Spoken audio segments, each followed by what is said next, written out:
You know that feeling, right? That confusing, sometimes sharp pain when someone you really care about just slowly starts to drift away. It's so easy to see that as a loss or even feel like maybe you did something wrong.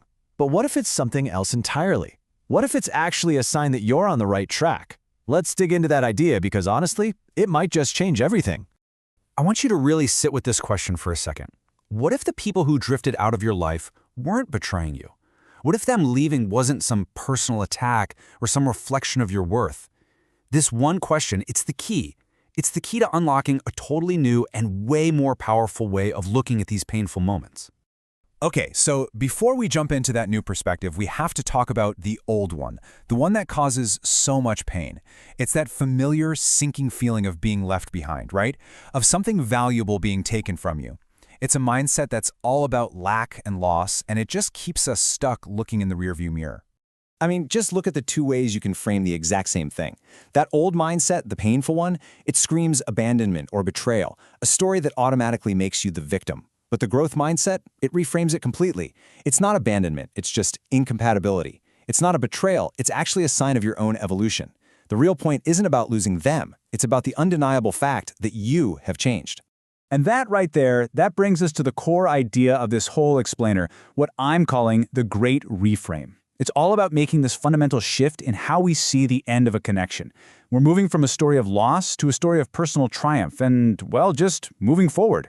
Let that one sink in for a minute. When you grow, you don't lose people. You lose versions of yourself that no longer need them. This just perfectly sums it all up.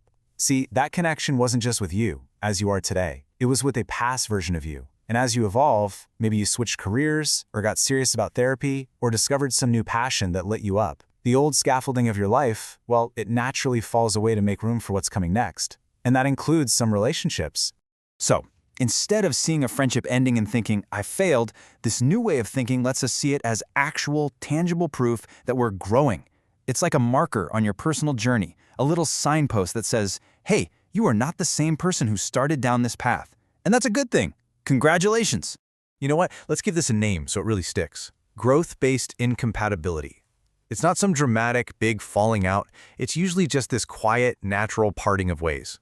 It happens when the personal work you're doing, all the learning, the healing, the new experiences, changes you so deeply that you just don't align anymore with the people who fit the old you. Think about it. That friend you only ever talk to about your old job, well, what happens when you leave that job? That common ground just, poof, it's gone. And that is perfectly okay. And this is the part, if you remember anything, remember this. The real incompatibility isn't even with the other person. It's with who you used to be. They are basically just a mirror reflecting a past version of yourself that you have successfully grown beyond.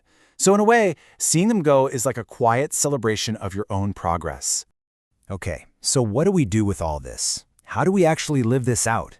Well, it starts with accepting it. Even embracing this is just a natural part of your journey. The moment you really, truly get that this is about your path forward, you can stop looking backward with regret and start looking ahead with some real excitement for who you're becoming. This is such a simple idea, but it's so profound, isn't it? Not every single person who comes into your life is meant to be a permanent fixture. Some are just companions for a specific season, or for a particular lesson, or for one chapter of your story. Their job was to walk with you for a little while, not for the whole journey. All right, so how do we actually do this? It's pretty straightforward, really. First, just acknowledge that things have changed, without all that heavy self-judgment.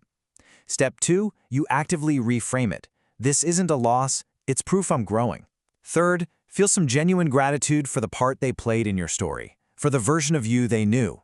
And finally, and this is the most important part, you turn your focus forward, and you fully, completely embrace the person you are becoming today. And that's really what it all boils down to. Because instead of asking who you've lost, the better, more empowering question is this one. Who are you becoming? And guess what?